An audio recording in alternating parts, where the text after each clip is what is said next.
Good evening, everyone. Hello and welcome to our Schmidt Vocal Arts webinar series. We are really excited to have Dr. Paul Kwak here for our 24-25 online series to discuss vocal health.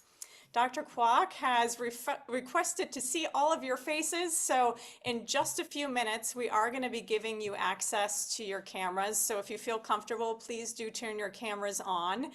You will have access to your microphone too if we have questions a little bit later on. A Yes. special welcome. Oh. No, I was going to say no pressure to turn cameras on. I just like seeing friendly faces instead of staring into the void, but no pressure. Absolutely. I think it makes it more personal too. A special welcome to our audience of Schmidt Vocal Arts alumni, guests, and members of the William E. Schmidt Foundation Board in our audience. As audience members, the chat and Q&A will be open for you to use. If you have questions for Dr. Kwak, please enter them in the chat or Q&A boxes, as we will have some time for questions at the end of the class.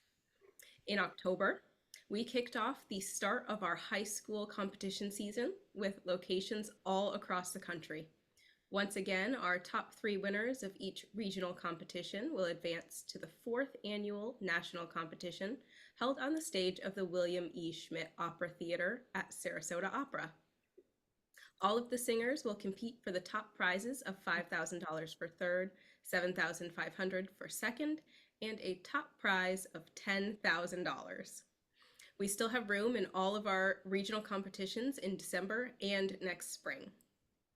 We'll also be offering our 2025 Schmidt Vocal Institute in June with guest faculty soprano Julia Faulkner from the Curtis Institute and the Ryan Opera Center at the Lyric Opera of Chicago, baritone Gordon Hawkins from Arizona State University, and soprano Ana Maria Martinez from Rice University.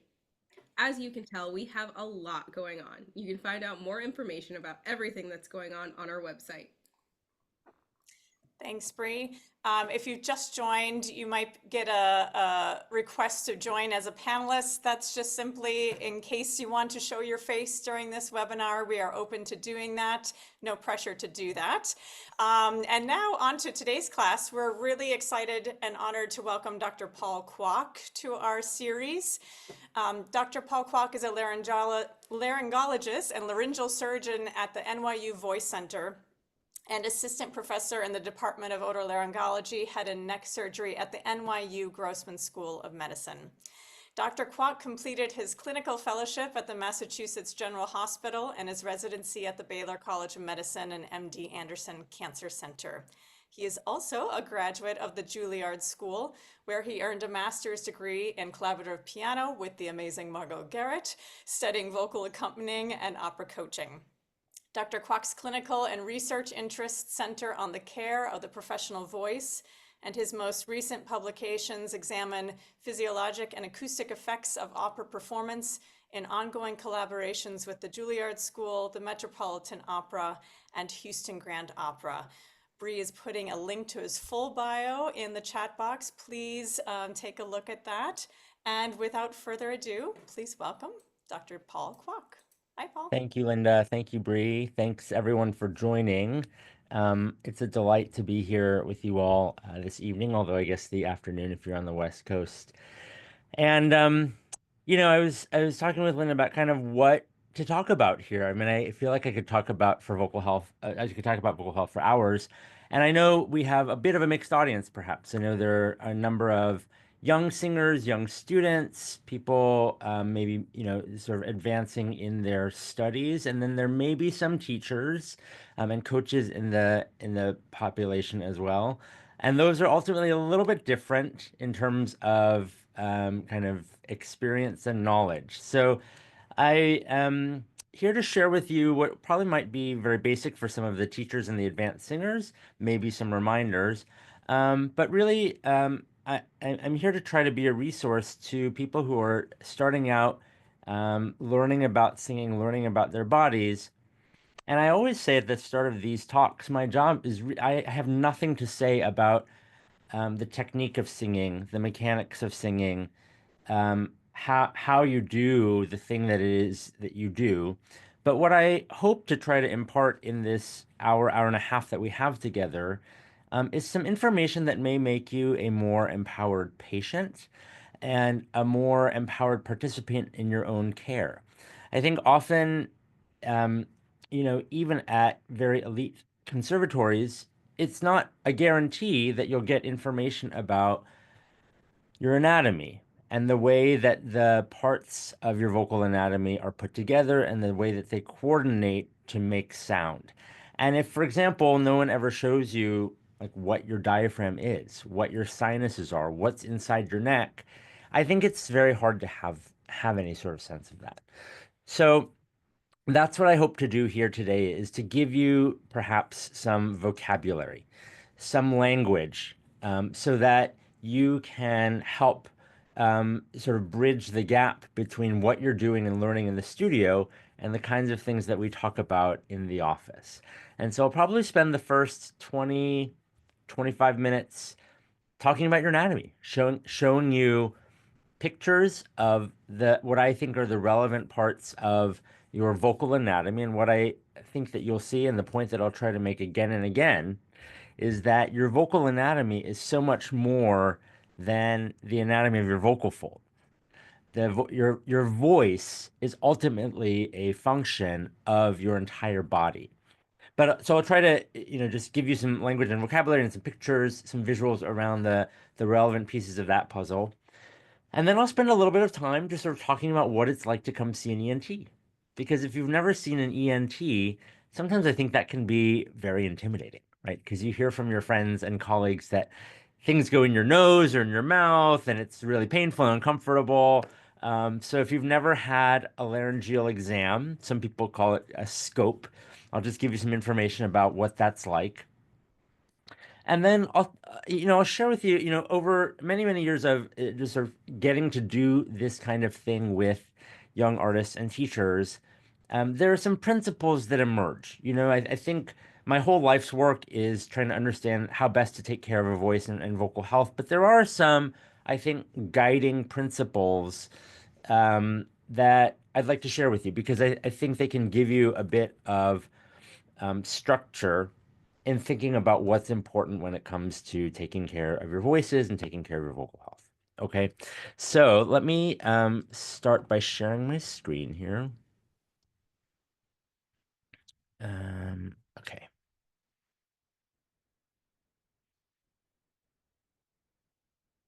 Okay, I'm just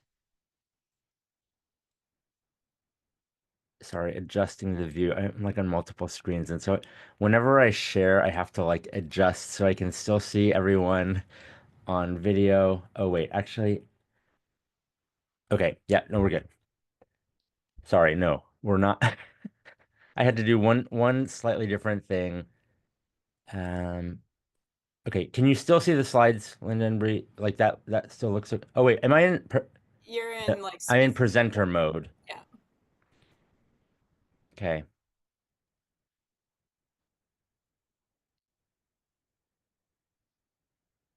Okay, I think we're back now, yeah.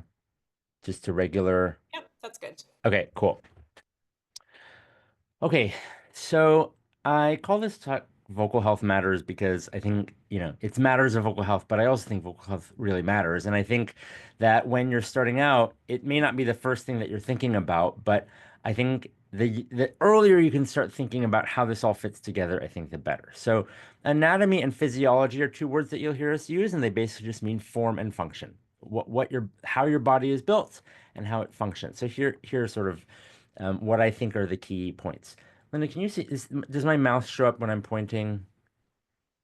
You can see me pointing at this. Yes, Okay, great. it's small, but it's there. Okay, cool.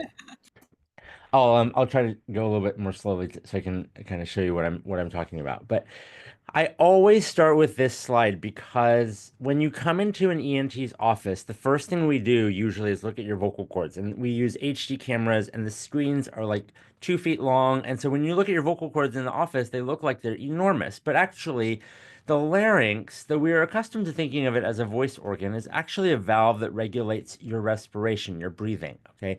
And so, as a matter of perspective, it sits atop your trachea, which is your windpipe, which then fans out into the substance of your lungs. And your lungs, of course, primarily exist to participate in gas exchange, to exchange carbon dioxide for oxygen, which we all need to breathe and to survive. And so, really, your entire thoracic cavity is comprised of your lungs, and at the bottom of your lungs is your diaphragm. So, most of you will know that your diaphragm is this fan-shaped muscle that spans your thoracic cavity and your abdominal cavity. And as I'm sure we all know, when it descends, you draw air into the lungs, gas is exchanged, and when you cough, when you exhale, when you vocalize, air is then passed through the larynx out into the world. Okay. Um, so that is the diaphragm.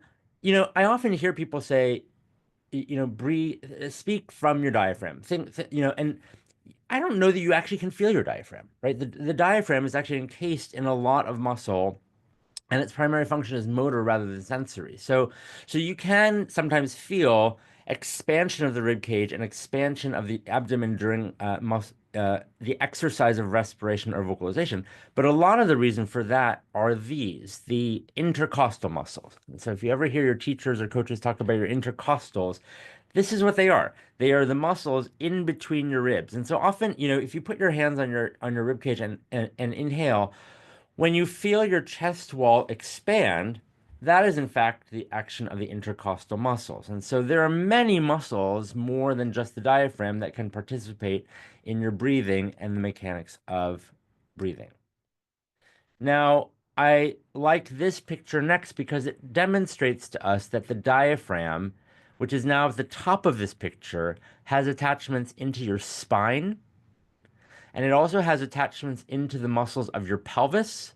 And the muscles of your pelvis then attach to your femur, the big bone in your leg, and those muscles attach to the muscles of your tibia and down to your feet. So when we start, this is why we start to think about singing as a whole body endeavor. This is why teachers and coaches often focus on alignment, because the way that you stand, the alignment of your spine has very real implications for your diaphragm and therefore the mechanics of your breathing. Okay, moving back up then to the face. I mean, what is the picture of a skull doing in a talk on vocal health? Well, actually, the skull is incredibly important in the mechanics of voice and the physics of voice, particularly. And as most of you will know, the reason the skull is so important is because of the bony skeleton of the skull. Specifically, we think this is why the human voice has resonance. It goes out into the world. Because if you were just a headless larynx, you would sound kind of like a kazoo, just kind of a buzz. But the reason sound has texture and character and shape is because of the unique anatomy of everyone's skull. One of my favorite things to think about and talk about is, why does everyone sound different? Why are singers unique? It's not because your vocal folds look profoundly different. If you spend all day looking at vocal folds, as I do, you really can't tell them apart. I mean, there are some that are more distinct than others, perhaps. But if you just put them up on a screen with no sound, most vocal cords look pretty similar. But the reason each singer has a unique texture, character, sound has a lot to do with the shape of their skulls, right? The mid face, particularly. Teachers talk a lot about the mask, and that's because that's where the unique characteristics of the sound come into play. What is it about that mid face that is particularly contributed for to that? It's a lot of it has to do with the paranasal sinuses. So this is a whole talk unto itself, the sinuses and kind of the problems that they cause. But if you've never seen the sinuses and you don't know what they are, I think this can be confusing actually for a lot of people. The difference between kind of what your nose is and what your sinuses are. So a lot of people come in and they say, I'm having a lot of sinus issues, and what they mean is they're having a lot of allergies or issues with their nose, but the sinuses are related but distinct. So here in this picture, they're colored in for ease of visualization, but we have four pairs of them, one on either side. We have them in our cheeks. They're called the maxillary sinuses. We have them between our eyes. We have them in our forehead, And then if you draw a line from the nose to the very base of your skull, we have a set of sinuses back there called the sphenoid sinuses. We actually think that the primary function of the sinuses is to give lightness and resonance to the dense bone of the skull, right? They're actually built to have that function. There was at some point some idea that they participate in filtration of particles. That seems to be less the case, but they can become very problematic, as many of you will know, because they can become infected. And so what basically is happening when you get a sinus infection is these outflow tracts are becoming narrowed, whether that's because you have a cold, whether it's because you have allergies, some sort of exposure, and bacteria can accumulate in those sinuses, and then you get a full-on sinus infection. If anyone has had that, you know it's miserable. But um, for another time. But this gives you some sense of what the sinuses are and how they contribute to the kind of resonance of your voice. Okay, moving on to the neck. I like to spend a little bit of time here. The neck is, I think, a highly under accounted for part of things that can go well and things that can go poorly with the voice. And one of the reasons for that, I think, is because we fail to account for how densely muscular the neck is. So that's why I like this picture because it illustrates that concept. They call the neck the Manhattan of the body. A lot of very important structures crammed into a very tight space, like expensive real estate. But to illustrate some of that point, this big muscle here, this fan-shaped muscle, we call the SCM. It's the sternocleidomastoid muscle. It just means it plugs into your sternum, which is your breastbone. The cleido part of it is your collarbone. And then it has an attachment to the M bone, which is called the mastoid bone. It's the one behind your ear. And its function is simply basically to turn your head in the direction of the side that it's on. But you can see that it is literally on top of these muscles that control the motion of your larynx. So we call them the strap muscles. Some of you will have heard that term, the strap muscles that run up and down in the neck. And because they're right next to each other, they share the same connective tissue layer. So a lot of tension and inflammation in the big muscles of the neck can irritate, quite literally, the muscles of the larynx and therefore have implications for the mechanics of your larynx. A lot of times people come in and they're experiencing discomfort or fatigue or sort of feelings of tightness and tension in the neck, and they wonder if that is a pathological thing. It is not always. Sometimes, but it is not always. Sometimes you have to remember that the act of vocalizing is an inherently athletic activity. And so what you're doing is mobilizing an immense amount of muscle in a very tight space. The other thing that I like to point out here is this kind of top anchoring bone atop the larynx we call the hyoid bone, and I'll show you that in a little bit more detail in just a moment. But directly on the other side of the hyoid bone is this structure that many of you will recognize, which is your tongue, right? It's the base of your tongue.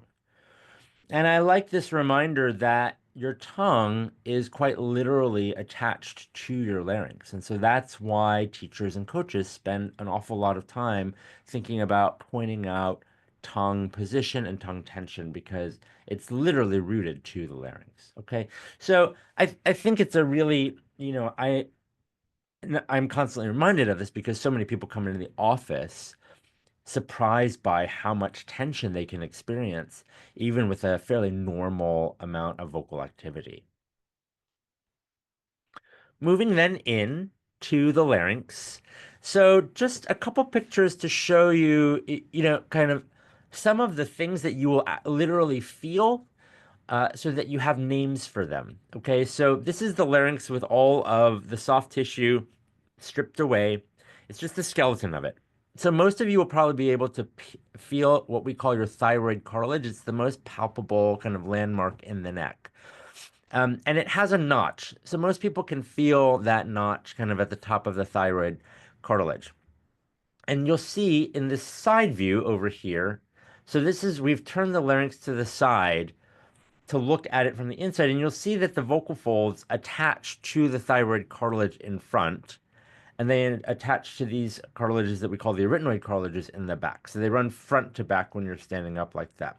So your thyroid cartilage protects the larynx in a way. Its job is to shield the airway and to help keep it open.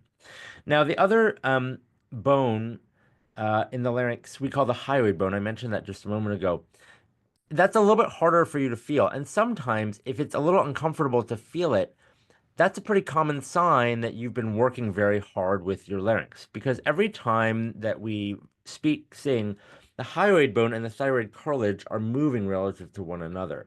And so people who work hard with their voices often will accumulate a fair amount of tightness and tension in that space. We call it the thyrohyoid space. And one of the things you'll see in one of the pictures later is that a lot of the voice therapists in our practice do a fair amount of manual therapy with patients just to unlock that space and release tension, which can be really quite limiting when you've been exercising for a long time. It's kind of like using a foam roller in some sense to roll out your IT band or roll out knots in your back or neck. Similar concept, you can get a lot of kind of ligamentous tension and strain between those muscles. And so I think it's not a bad idea. In fact, one of the things that speech language pathologists will talk about is getting to know your thyrohyoid space and just getting a sense of kind of what it feels like when you're tight and tense and what it feels like when you're relaxed. But those will start to be landmarks that you will become familiar with as you move through your careers. Then finally, this middle picture, we include because it shows us the epiglottis. And the epiglottis is this fan-shaped cartilage whose function basically is to flip down and cover your larynx when we swallow, just an effort to just sort of keep food and drink out of the trachea. Okay, so those are kind of the main cartilages in the larynx. Now, if we layer on just a bit of muscle, and don't get bogged down in all these names. I think most medical students don't remember these names. The point is not the names, but it's really to give you some sense of size and scale. Okay. So this little muscle here on the back of the larynx, we call the PCA. It's the posterior cricoretinoid muscle. And in an average adult larynx, it's about the size of a postage stamp. So pretty tiny, right? And that one muscle is responsible solely for opening the vocal folds when we breathe, right? So when we phonate, when we cough, when we speak, the vocal folds are vibrating against each other. And when we breathe, they open up. That one muscle is responsible for opening the vocal cords all day long, right? So it is the one muscle that controls, in some sense, your breathing. And it starts to give you a sense about how much work these tiny little muscles are doing all day long just to keep us alive, just to help us communicate on a day-to-day basis. But when you are singing, how much more is the amount of force and energy that is used by these muscles? And it starts to help us understand the extent to which singing is an athletic event. That is not just a metaphor, it's not an analogy. Pound for pound, square inch for square inch of muscle, your larynxes are doing the amount of work that sports athletes are doing on the field when they play. And I think that is one of the most kind of useful concepts for young, developing, late artists to remember, that singing as an athletic event, and that really then starts to give you some structure about rest and activity and exercise and conditioning, right? The principles are very similar.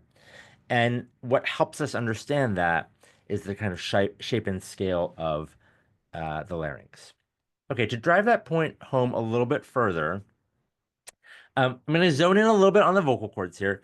Now, this gets a little bit into the weeds, but it's only a few slides, and I think it's actually kind of useful, right? I think, you know, it can be hard to kind of understand how to take care of the voice, but I think actually some knowledge about how the vocal cords are built actually goes a long way to helping you understand how we think about vocal health and sort of preservation of the voice.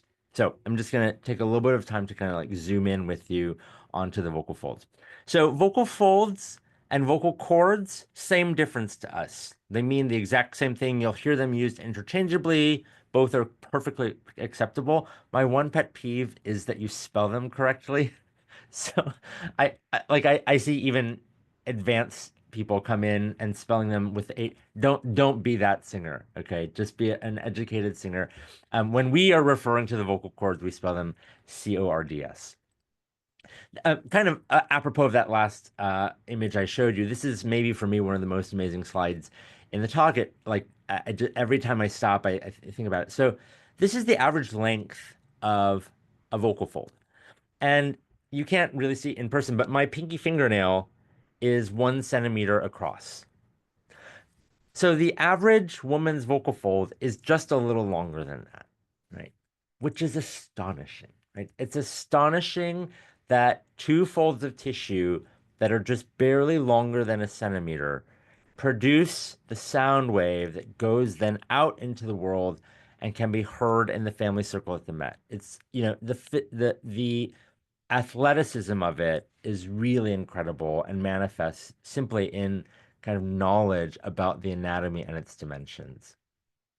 So let's look then at the vocal folds. And this cartoon basically is here to illustrate what this is. Because if I just put this up, like no one like understands what that is. But basically what we're doing is we're taking the larynx in cross section. So from top to bottom, we're just taking a bread slice through the larynx to look at the layers of the vocal folds.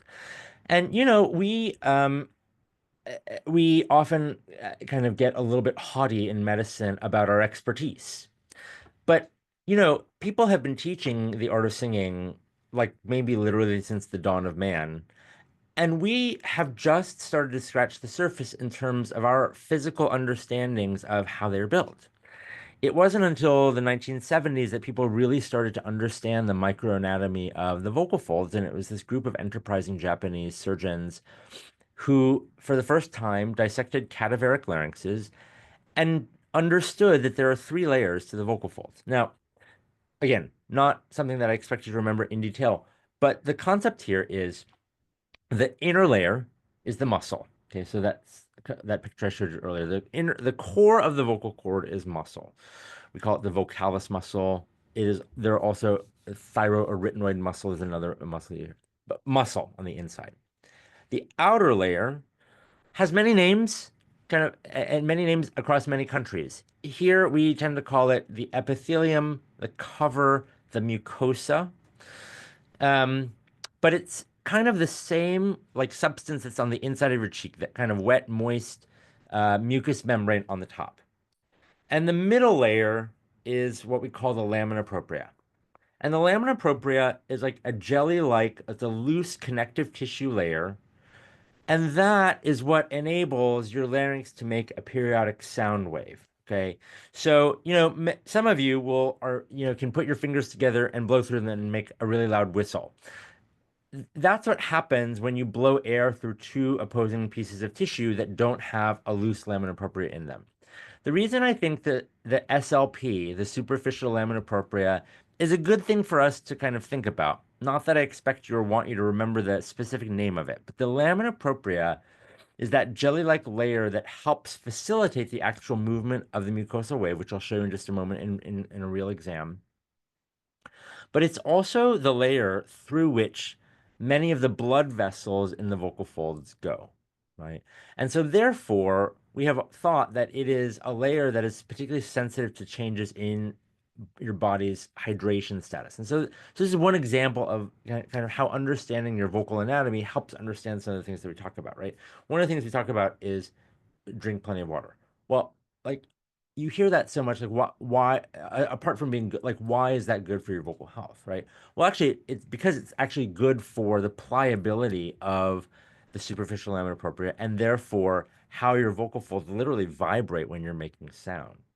It's also because the sort of converse of that is we think that's where injury fundamentally arises, in that an injury often involves some disruption of one of the blood vessels in the superficial lamina propria, and that can lead to things like hemorrhage, scar, nodule, that's a whole other talk in and of itself. So this layer is very important in terms of the way we think about the voice and how we think about preserving the voice over a long period of time. Okay, you've made it through the anatomy part.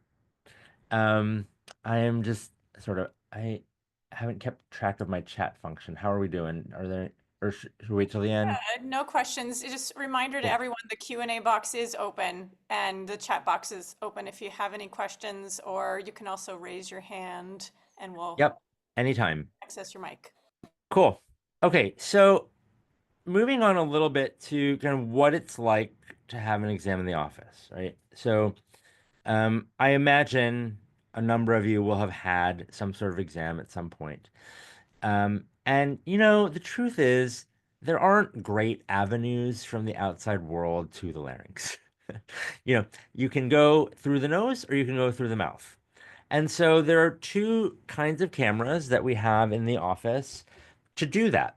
And this one on top here is, simply called the flexible laryngoscope, and the one on the bottom is called the rigid laryngoscope. And it used to be, I think maybe 20, 30 years ago, that the kind of clarity and definition of the rigid scope was a lot better than the flexible scope, but now they're basically equivalent. And so I mean, there are some situations in which we'll insist on one or the other, but fundamentally, you can get the same image or a very similar image with both. The thing that's very key for singers is this word, stroboscopy. And the strobe is very important because it's what helps us see that mucosal wave. And I'll show you that in just a moment. You can put the strobe through the flexible laryngoscope. You can put the strobe through the rigid laryngoscope. So you can do stroboscopy with either one, but I think it's an essential feature of the evaluation of a singer's vocal folds. Okay.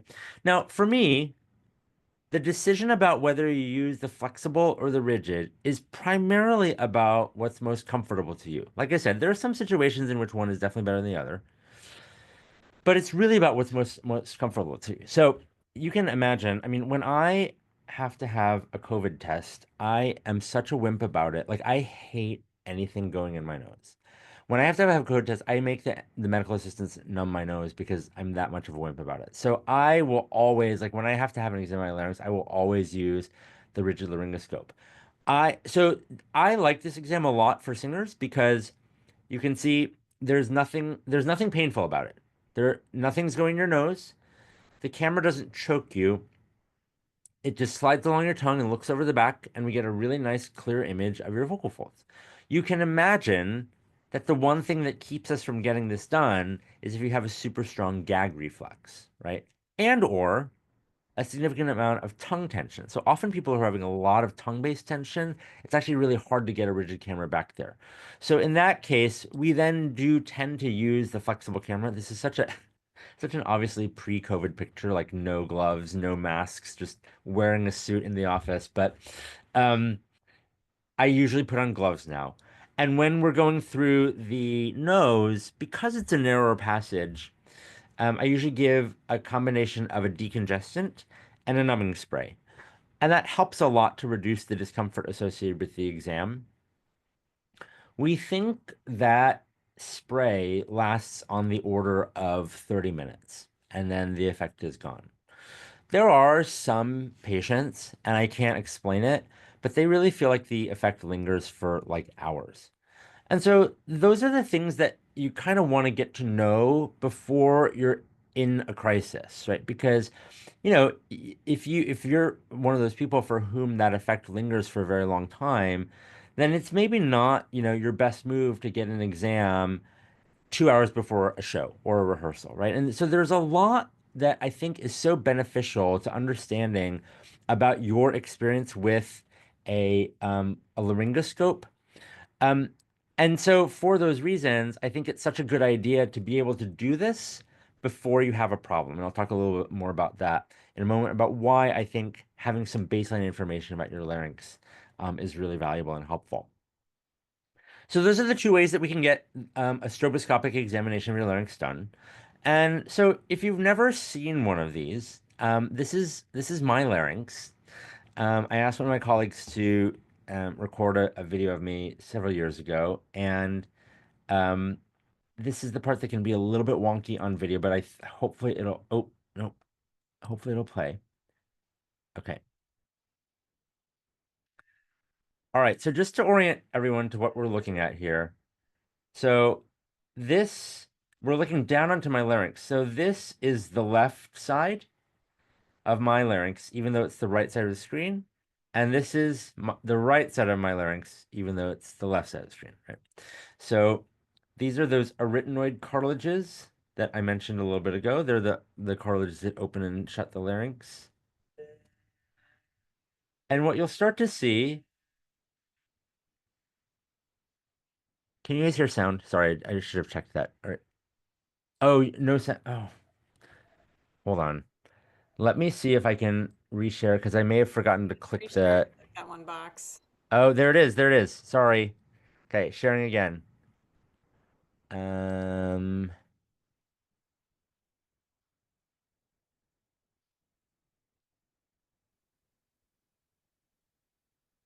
okay. Let's try that again. Can you hear sound now? Okay, cool. So we'll see that I'm phonating E, and we usually have you phonate E because it helps a bit to bring the tongue forward and bring the vocal folds together. And so that oscillation, that mucosal wave, that is what the strobe light helps you see, right? With just a regular light, you cannot see that mucosal wave. And highlight falsetto. And you can see it starts to give you a sense of the kind of three-dimensional oscillation of the vocal folds when you're phonating. And give me beep, beep, beep, beep, beep. Kind of hard to do with the camera at Low, the loud, back of your throat.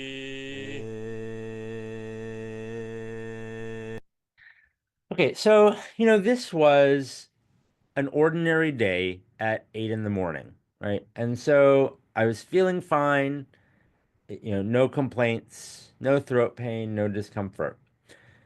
So what you might notice about my larynx is that I have, a few what we call varices, these kind of prominent veins on the surface of my vocal folds. You might see that they stand out. Um, and they're simply dilated blood vessels. And sort of analogously to the way that people who lift weights often will like kind of veins on their body, sort of a similar concept. They can be a concept of, or sort of a sign of increased activity or increased vocal load. So that's one thing you kind of notice. The other thing you might notice is that this part of my larynx is a bit redder than the others, right? And so this is an area often where ENTs, and there are a lot of differences of opinion about this, and you'll kind of understand which side I come down on this, but sometimes people look at this area in the back of your larynx and interpret color and swelling as plus or minus for acid reflux, right? I happen to think it's a very poor exam for that, but you'll hear that a lot still in the community. And so this is me in the morning feeling generally good, but if someone just kind of looked at this video without any sort of context, they might be tempted to say this person has acid reflux, right? You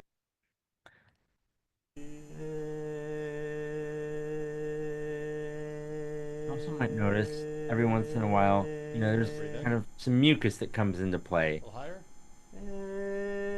And that's kind of a normal amount of mucus for me. So what I'm trying to get at here is that a lot of what we're doing when you come into the office for the first time is interpreting color, lesion, texture, shape, right? And if we've never seen your larynx before, our dirty little secret, which is not such a secret, is that we're ultimately making some educated guesses about what the significance of these colors, shapes, lesions are, right? So if you have never seen your larynx, it's much harder in that moment to understand what you're seeing. And so this is why I really think having some we call it baseline information, just some prior knowledge about what your larynx looks like, ideally when you're feeling good, is a total game changer, right? Because if you're able to be in our office and say, oh, I've actually, that varix has always been there. That I've seen that on multiple exams before. My larynx always looks a little bit red back there, or that does look worse than before. That totally different visit, right? Because not only does it help us make more definitive determinations about what we're seeing, it helps make you an informed partner in your own care. It makes you an equal participant in this discussion. It also then helps you kind of track these changes over time. I think one of the hardest things um, uh, for singers to kind of glean is what is actually happening here because you can't see it, right? And you feel a lot of things, you hear a lot of things. So putting this information proactively with what you're experiencing adds that kind of last dimension to sort of your more complete understanding of what's going on inside your throat and with your voice. Dr. Kwak, may I interject a question? Please. In regards to the baseline examination, what do you recommend for what age a person should do that? Yeah. That's, we have a lot of high school students in the audience, undergrads. Is it something you should do earlier than later? It's a great question. So part of the answer to that involves when we think the larynx is fully matured. So the larynx actually undergoes a fairly significant anatomical transition during puberty. In fact, pediatric vocal folds, meaning prepubescent vocal folds, have two layers. And one of the changes that occurs during puberty is that the vocal folds differentiate into three layers. So that's number one. Number two is that the literal size of the larynx changes. And particularly in men, that just dimensions expand. So there's never a bad time to have an exam, but for me, I think the most useful time is post puberty, and it doesn't have to be like 5 years post puberty, but once you're sort of convinced that most of the pubertal changes have occurred, that's a good moment for a first look. And or if you're starting a new program, as an undergraduate, that's often a nice time for a look. There are increasing numbers of programs where that's part of what happens when you come into the program is that we get baseline exams, but there are a lot of logistical issues to that, so it can be variable. But I think that is approximately the moment. And then, you know, if you haven't had one, it's never too late. But it's a great question. I think that's about the time when it can start to be useful. So we just had someone put a chat in. So for girls around 18 or Yeah, just, roughly. I mean, as you know, puberty can be so different in terms of its timeline. And some people go through it earlier, some are later. So it's really about when the secondary sex characteristics are fully formed, that I think that then the larynx is formed as well. Good. All right. So last little bit here. Just, as I said, there ha every time I get to share with folks like you, there are a number of things that come up. And so these are just maybe some of my like pro tips, kind of big picture views based in just kind of years of taking care of singers and thinking about, kind of what it takes to keep the voice healthy over a long period of time. So we started to talk about this, but um, one of the aspects of being a vocal athlete that I think we underaccount for is um, just the amount of collisions of the vocal folds that are happening every day. Okay. I call them collisions because that's basically what they're doing. They're colliding with one another and creating a sound wave. Now, one of my favorite things to kind of think collectively about is what is A440, right? A440, concert A, depending on, what you're tuning to, but basically concert A. What does that mean for a singer? That means that when you phonate concert A, your vocal folds are colliding with one another 440 times a second per second. So if you multiply that over a phrase, over an aria, over a show, over a whole run of shows, you're talking about literally millions of collisions of your vocal folds just in the act of normal singing. Now, not only are you all singing every day, but we're speaking every day, right? And so that's the thing that I think we're sort of most we're worst about kind of thinking about is just kind of pacing and vocal load. You know, people often ask like, what's the most important tip for vocal health? I come back to it again and again because I think it's true. It's the simplest. It's almost too simple to be true, but it's the appropriate balance of activity and rest. And one of the things that my colleagues who are speech language pathologists talk a lot about, this is their concept, I have to give them credit, is this concept of the vocal bank account. It's a kind of a helpful notion of understanding how to use your vocal resources. So, let's just say that on any given day, you are given a million collisions of your vocal folds before you start to get tired, before you start to get tense, before you start to get sore.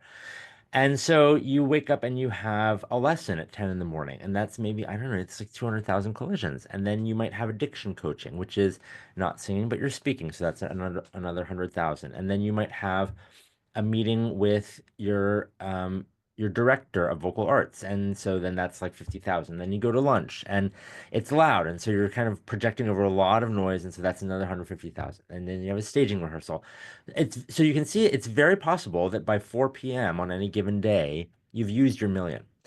And then if you have a rehearsal and or a show in the evening, you're already starting to go into the red, right? So really pacing, I think, is one of the most essential kind of keys here.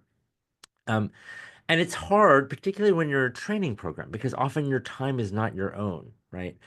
But truly, if it's a day where you have just a ton of vocal responsibilities, maybe that's not, for example, the day that you go out. Maybe that's not the day that you make a phone call to your manager. Maybe that's not, et cetera, et cetera.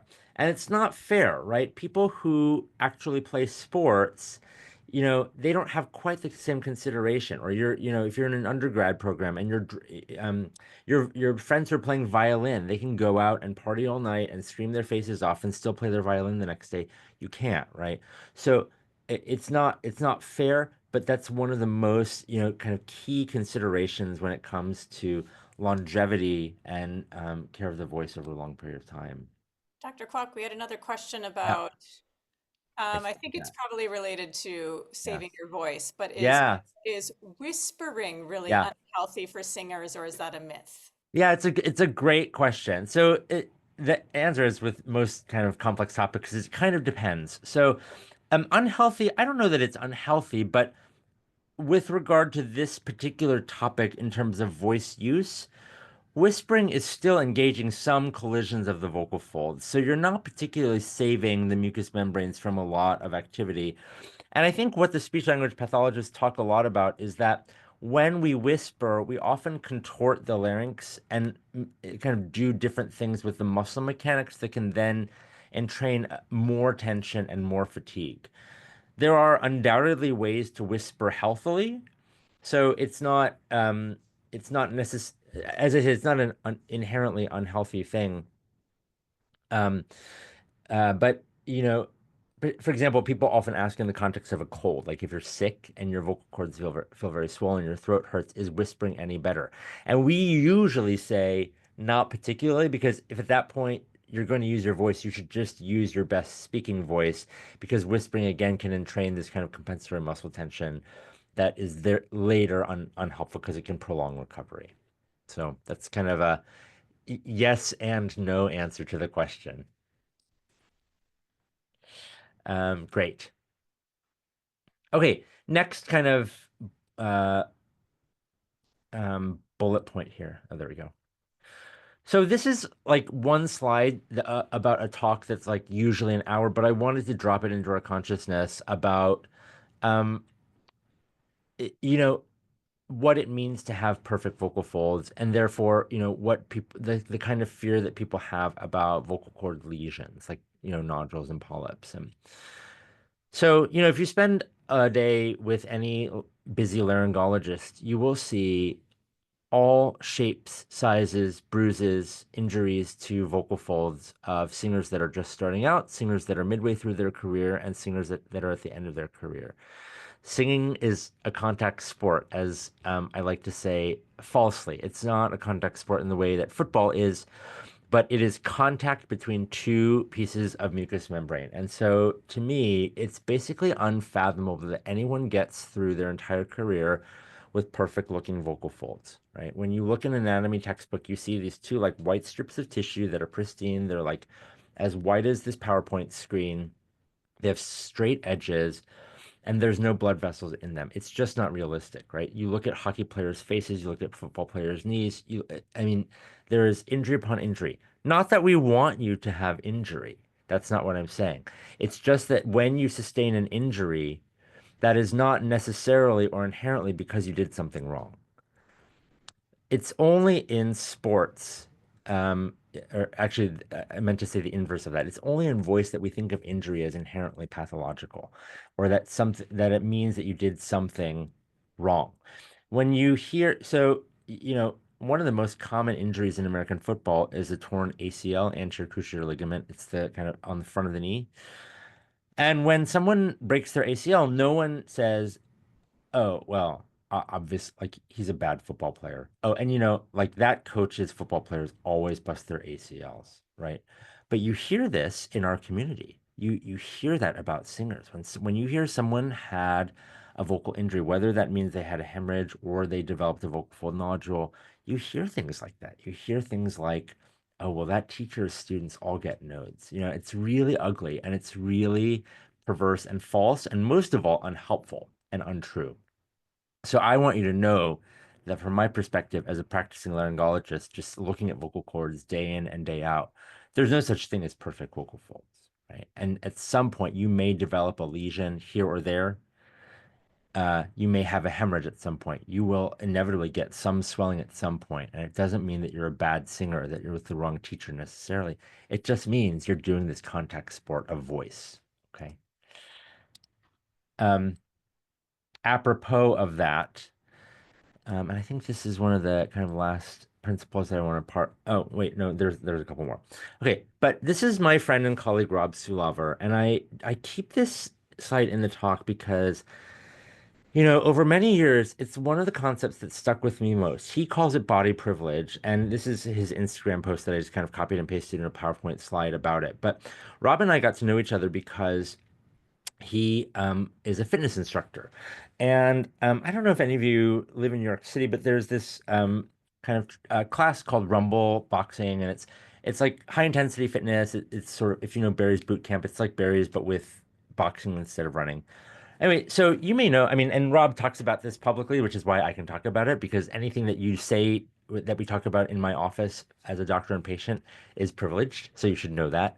But Rob has talked a lot about this himself. He's published on it. And so, and I'm very grateful to him for this concept. So Rob came to me as a patient first because you may know that a lot of fitness instructors have a lot of voice issues because they're just screaming over loud music constantly and they're working out and so they can't really catch their breath and so they get into all kinds of vocal trouble. And when Rob came to me, he had pretty massive vocal fold nodules. And apropos of what I was just talking about, fast forward to the end, he got into really some intensive vocal therapy. He did a lot of the work on his own. And then he sort of did a lot less coaching. He transitioned into kind of advising, consulting, and now runs a training program. But his vocal fold nodules disappeared.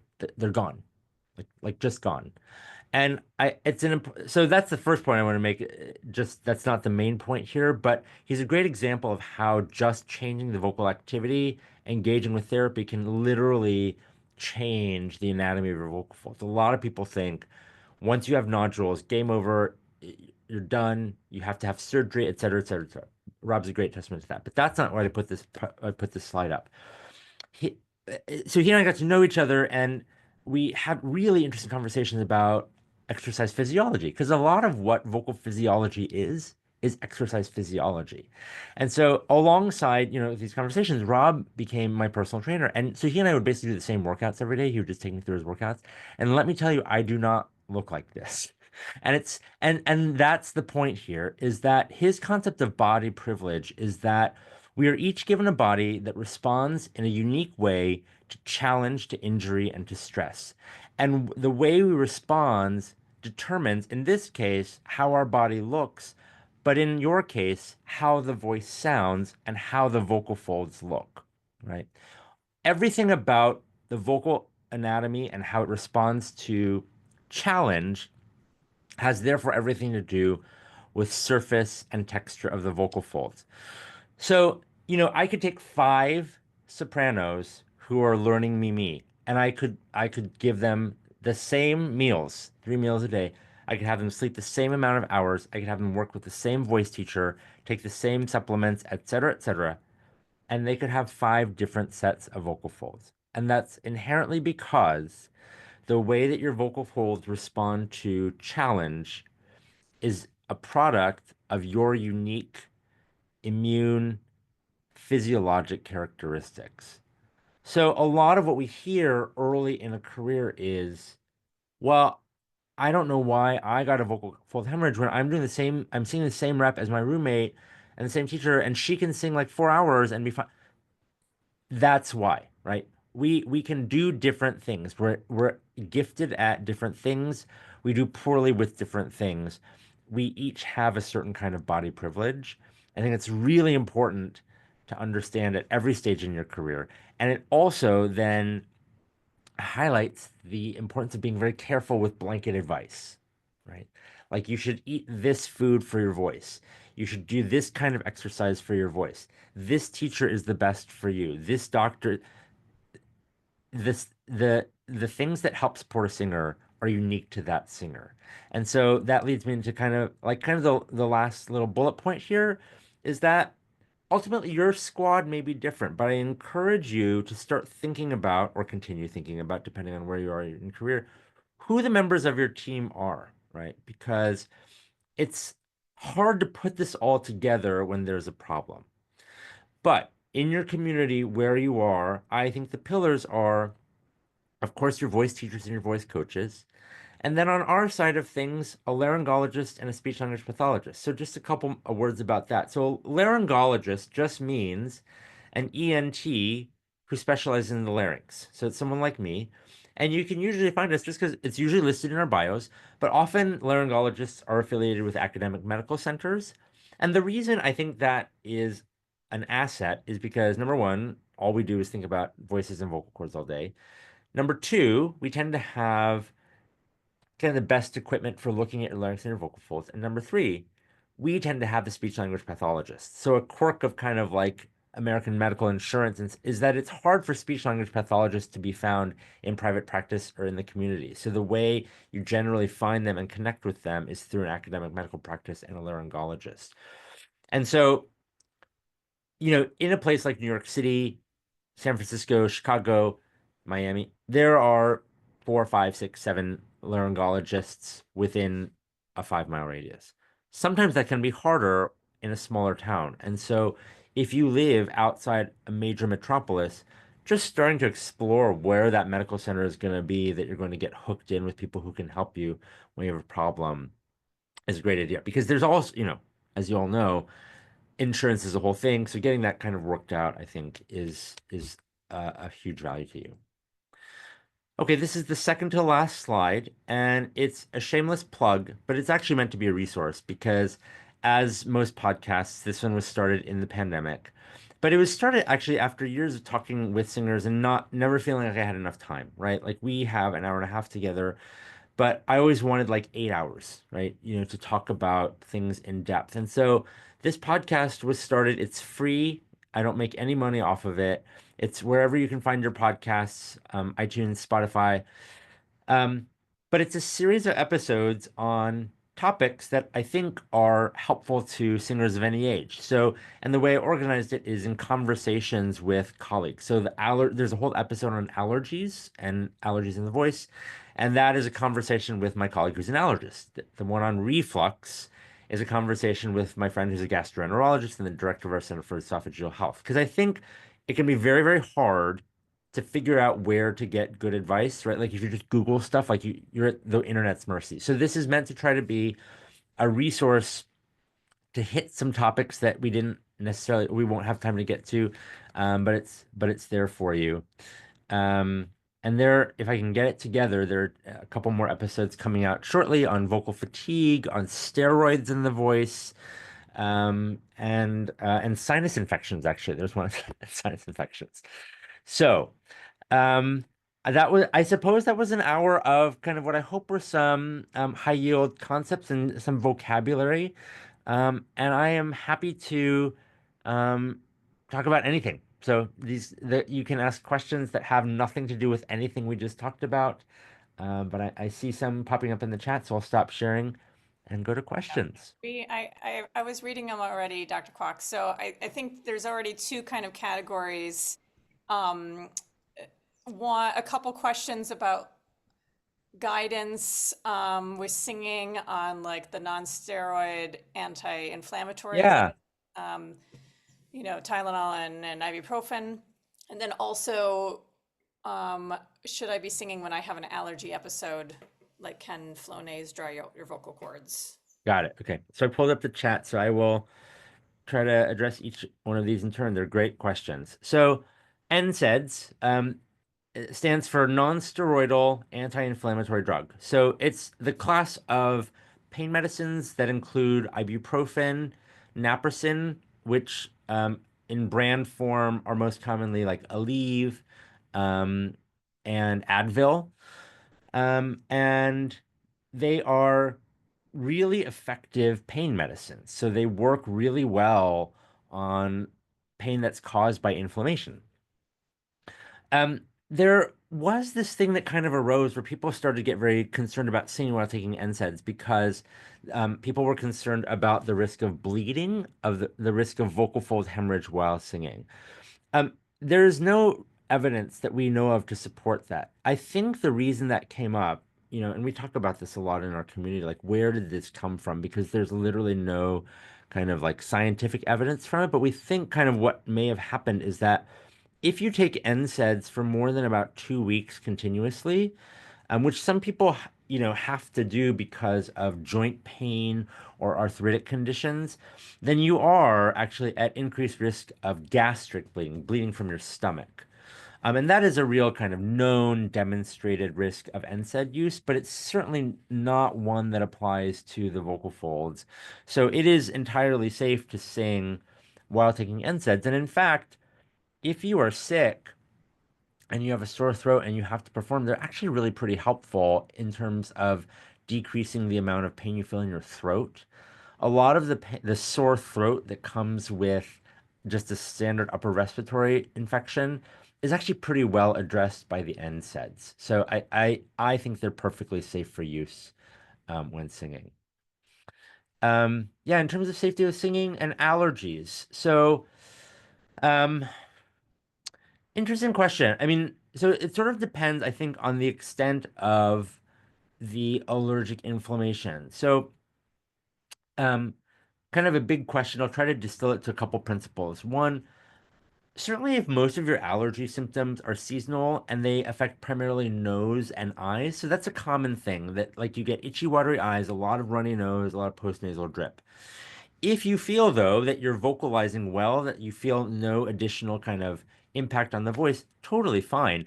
Some people find it a little bit disorienting to sing against what they feel is more pressure in the mask, but there's no risk to your vocal folds themselves if you are singing when you're experiencing allergies. Now, if you are feeling, or people are telling you that they're hearing some fuzz in the sound, that you're feeling less flexible, then that may be a good moment to come in for an exam so we can kind of see, is there anything that we need to be concerned about? I mean, sometimes it's not even so much that we notice an appreciable difference in the vocal folds, but you feel it, and it may not be actually the vocal folds, but it's all the tissue around the vocal cords. So it's a little bit of kind of judgment in terms of singing when you're experiencing allergies. I think maybe a rule of thumb for me is if most of your symptoms are mid-face, it's probably fine. But if you're starting to hear kind of inflexibility or feel inflexibility, that might be a moment to sort of scale back. In terms of fluticasone, which is a pretty common nasal steroid spray, it doesn't inherently dry out your vocal folds. It can be very effective at reducing post-nasal drip, and so therefore can be very helpful, but it shouldn't be inherently detrimental to the vocal folds themselves. Okay, great. Thank you. Oh, I see names here. Thank you, Annabelle. Okay, now Addie. Um, okay, so when the vocal folds swelling, okay. So this is an interesting question, and we get it a lot. It's a great question.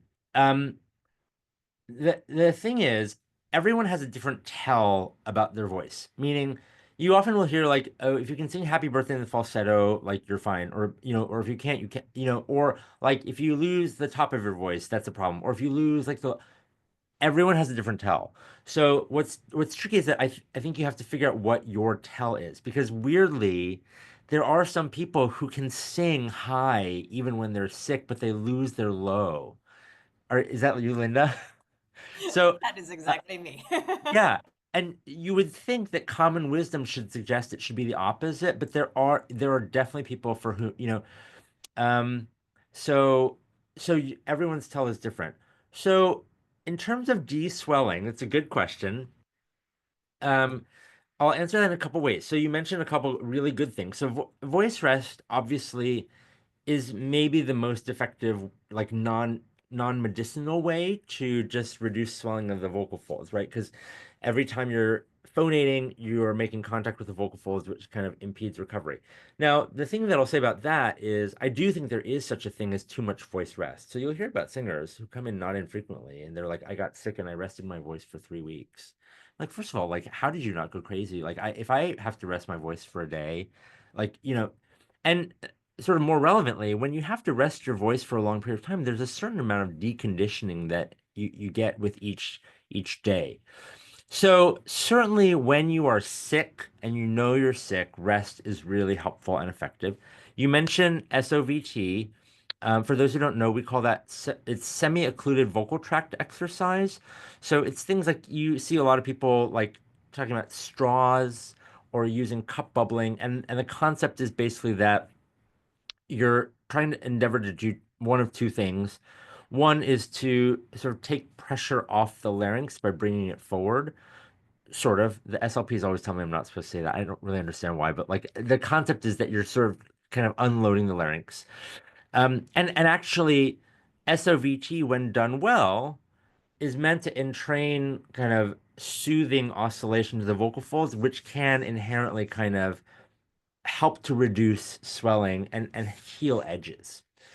So you mentioned those two things.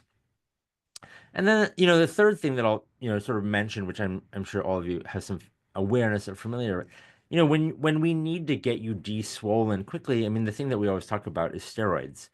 And this is another kind of like hour-long sort of conversation, sometimes among laryngologists, like 4 hours. Um, I guess the bullet points, and I'll, if people have other curiosities about them, because there's a lot about steroids, but they are an incredibly effective anti-inflammatory. They reduce swelling remarkably well. They reduce kind of discomfort and pain, but they can have a lot of side effects. And people experience those very differently. Those side effects are very dose dependent. And so I am biased, of course, but I think you really need some help and guidance in that moment from someone who is familiar not only with kind of like how to dose steroids, but with the voice, kind of timelines about when you need the steroids to be effective. So, okay, Katya, I see coffee, matcha, are they drying out? Okay, good question. Um, so the kernel of the question there is caffeine bad for you, or does caffeine dry you out, right? So, um, that used to be something that we talked a lot about, that um, you had to be really careful about caffeine because it was like pulling water off your body. So caffeine in and of itself can be a diuretic. That's the term we use for pulling water off your body, sort of dehydrating you. But the thing about coffee that's not so simple is that, so there's kind of interesting research going into this, but if you drink drip coffee, for example, that's a fair amount of water, right? So you're actually replacing a fair amount of volume by drinking the coffee. So it's not really one to one. And so I think what we're learning is that caffeine is not inherently problematic for the voice. What's more important is just maintaining adequate hydration. And just to kind of go on this tangent a little bit, one of the more common questions that we get asked is like, how do we know how much water to drink? how do you know when you're adequately hydrated? It's a really great question. It's an important question.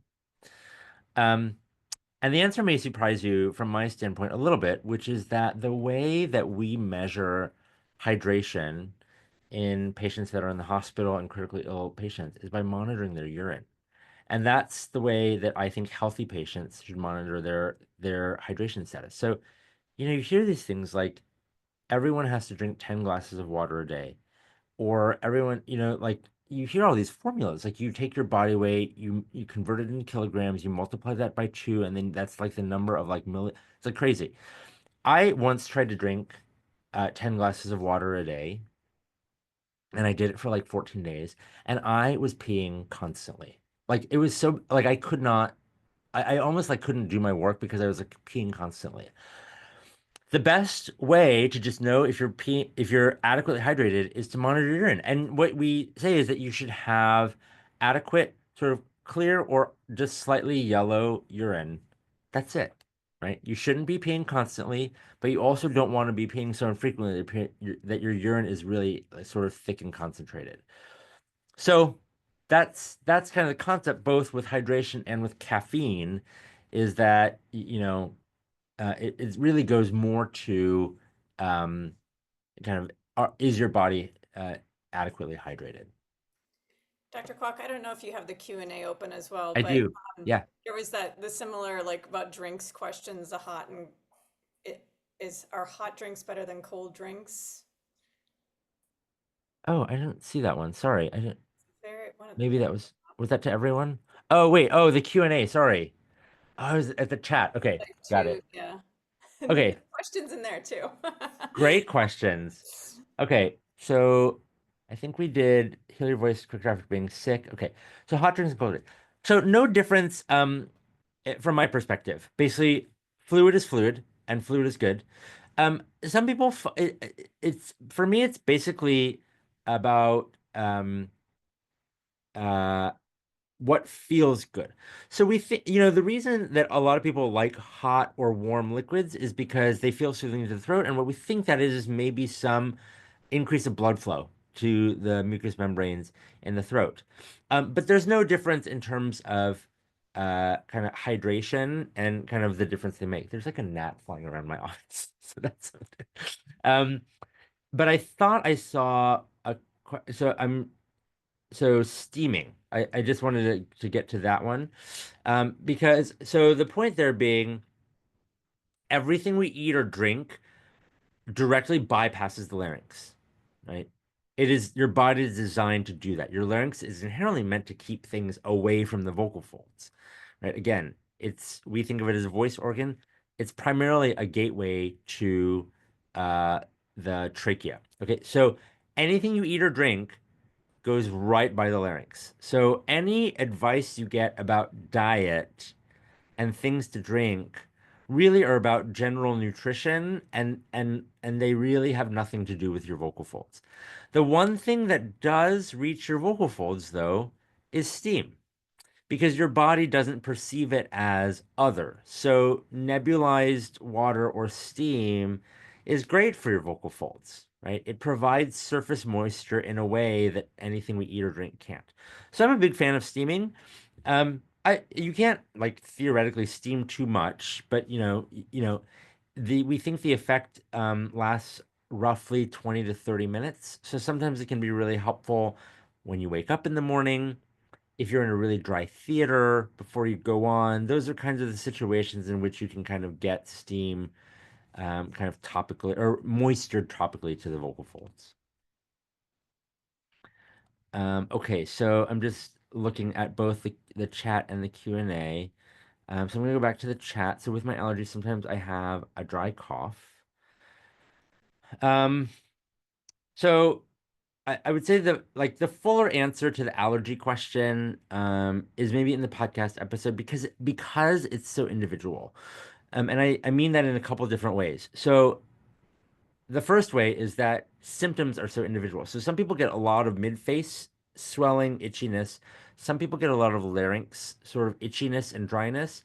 Some people get kind of like airway kind of constriction. So it really kind of depends on what your symptoms are, number one. Then the tricky thing about allergy medicines is that they are also kind of individual, right? So, like if you just take, for example, the oral antihistamines, like most commonly Claritin, Zyrtec, and Allegra, right? There are like 10 others, but those are the ones you hear about a lot. I would say like 33% of people swear by Claritin, 34% swear by Zyrtec, and 33% swear by Allegra. And like the things that people say about them are like opposite. So some people are like, I can never take Claritin because it makes me so dry.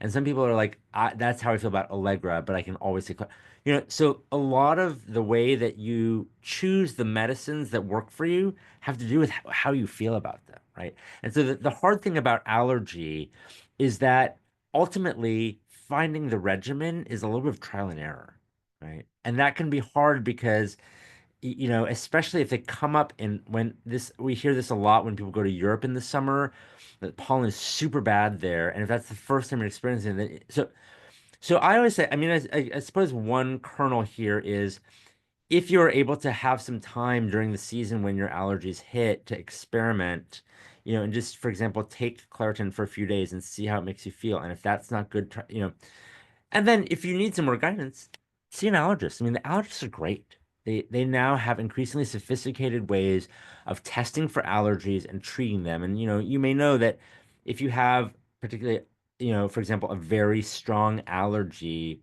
they can often do what they call immunotherapy to de-escalate. There's all kinds of like cool ways to take care of allergies. So that's the nugget there.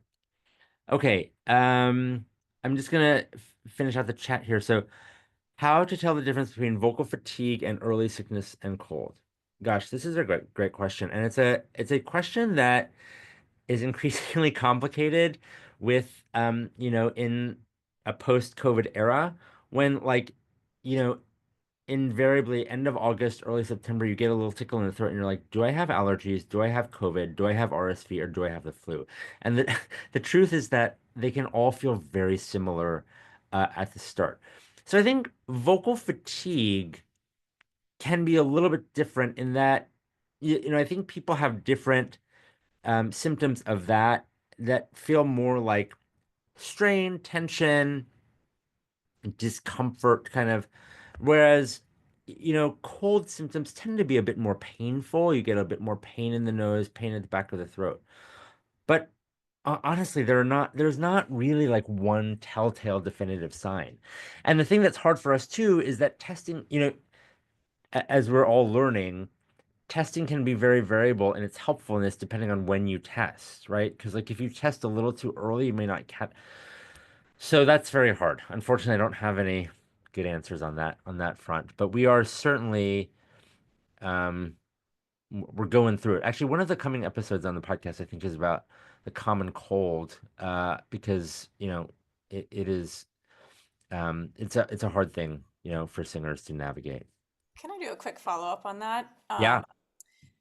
In regards to vocal fatigue, let's say you have your baseline exam done. At what point do you go see your laryngologist again if you're feeling like there is vocal fatigue? I think the answer to that question is anytime you need or want to, because I think that that's what I was sort of saying earlier about that we can provide the one thing that you can't get anywhere else, which is a checkup of the state of your vocal cords, right? Because I think especially when you're starting out, it's hard to know um, how to interpret what you're feeling. And so just more information about the state of your vocal cords goes a long way. And often people come in and they feel very sheepish that they're like, oh gosh, well, everything was fine. Like that really reassured me. And I'm like, well, that's the whole point, right? That you have the confidence to continue moving forward. A lot of what I do in the office very happily is reassurance. And so I really encourage, particularly if, and I guess the other thing, um, is lean on the coaches and teachers. Often they are good arbiters of kind of what is kind of normal amounts of fatigue and what is a little bit, kind of worrying. So, yeah. Okay, let me go to the Q&A. So heal your voice quicker after being sick. We talked about some of those, sort of rest, SOVT, in a pinch, if we need to help you with steroids, but those are kind of the main ones. But just answer live, is that, can I click that button? Okay, cool. All right. Tonsils. Okay, great question. So the tonsils really have very little to do with your singing. So they are, the most common reasons we have people get them removed is for recurrent tonsil infections. So that's maybe one of the most common, and or increasingly sleep apnea. So safe procedure. The only thing I say is, if you have huge tonsils, so tonsils come in all shapes and sizes, and sometimes they're very slim, and sometimes they look like golf balls in the back of the throat. And if you are a person who has those kinds of tonsils, then sometimes when they come out, it can kind of affect your experience of singing. It doesn't inherently change the acoustic quality of your voice, but you can imagine if you've gotten used to like this tissue at the back of your throat and it's not there anymore, then sometimes that can be a bit of an adjustment. So often that's a moment for some sessions with a voice therapist to just kind of help recalibrate the mechanics. But it doesn't affect the kind of sound of the voice. It shouldn't affect the sound of your voice. Okay. Uh, Vibrato. So it's just, I wish I had like a video easily pulled up. So vibrato is actually just an intentional tremor of the larynx, right? So that's what's happening in a very sort of simple way with vibrato. I don't know that puberty has much of an effect on it. I suppose that the only thing that might affect it a little bit is kind of an excess of tension in the throat, because I think there needs to be a certain amount of freedom for vibrato to happen. Um, so I think those are maybe the ways but I don't know. I think just sort of generally, uh, vibrato is more a function of, I guess, technique, I would say, than, health, although the two are inherently kind of related. Okay. Is it bad if I cough whenever I finish singing and I need? Um, yeah, I mean, I don't know about bad, but I think so I guess the question is, what is the water doing for you? And it may be that so when we drink, what's happening is the larynx is moving up and down and it's getting out of the way so that water or food can bypass it. So it may be that what you're doing when you're drinking the water is momentarily releasing tension, because the larynx has to move. So it may be that, yes, there is an excess of tension, and that may be something to work out with a voice therapist or a teacher. Yeah. I wouldn't say it's bad. I would say it's just perhaps not normal. Okay. Post-nasal drip. Okay. Good question. So, yes, medicines can be helpful. The thing about postnasal drip is that it's not always postnasal drip. I know that feels a little bit like gaslighting, but this is one of the more common things that we see in our office is that people think that what they're experiencing or what they're feeling in their throat is postnasal drip. It's not an unreasonable assumption, because when you're feeling something back there, like, why wouldn't you necessarily assume that it's coming from the nose? So certainly that can be one thing. And so for that, the things that we sort of talked about, nasal sprays can be helpful. The one thing I will mention is that what we often see is that there's actually not a lot of postnasal drip, and what people are feeling is the feeling that something's stuck in their throat, which we refer to as globus sensation, the feeling that something's stuck in your throat. But often that's a function of actually your vocal exercise. So tension and tightness in the larynx, again, not because you're doing anything wrong, just from a simple amount of voice use. I've been talking to patients all day, and I sort of feel it right now, right? And so doing this, you have this feeling that something's stuck in the throat, and so that's another way of saying that yes, nasal sprays can be helpful in addressing postnasal drip, but just be careful that your postnasal drip is actually postnasal drip, and not, sort of tension that you build up through sort of normal vocal exercise, and therefore what can be helpful for that is some work with a voice therapist and or manual therapy to kind of release some of that tension and address that. The aging voice, big topic of millions of dollars of NIH funding research, a lot of it happening at our center.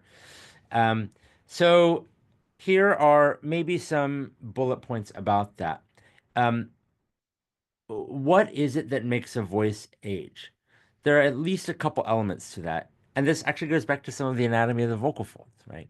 So there's a certain amount of atrophy of each layer. Atrophy means sort of a thinning or a reduction in robustness of that layer. So that happens at the muscle, and it happens in the lamina propria as well. With women, you have the added kind of specter of menopause and the hormonal changes that can happen, which then often go to um, sort of thickness and what we call pliability of those vocal fold layers. So exercise, I think, is probably the best way to stave off any sort of, significant functional demand. I think that is, just the same way that general exercise, general PT for a general body. I think the same principles apply to the aging voice. And what's remarkable, and you'll see this just sort of in common life, there are some 79-year-olds, just in general, who look 50, and there are some 50-year-olds who look 79. And we see that in the vocal folds too, right? So again, this is one of those body privilege issues. It's just like the way that you age has a lot to do with your unique kind of patterns and shapes and structures. Um, but that's another huge question, but thank you for asking it. I think we have cleared all of the questions. Amazing. And it's 3 minutes until the end of class. So I think that's probably a good Wonderful. place to stop. Thank you so much for joining us and giving all of this knowledge that you have not only as a medical doctor, but with your musical background. I think it's such a great combination for all of our Schmidt alumni to hear, and hopefully we can have you back at some Thanks so much for having me. Good luck to everyone. Hope to see you again, hopefully in person. Yes, definitely. All right. Thanks, everyone. Have a good evening. Good night, everyone. Bye.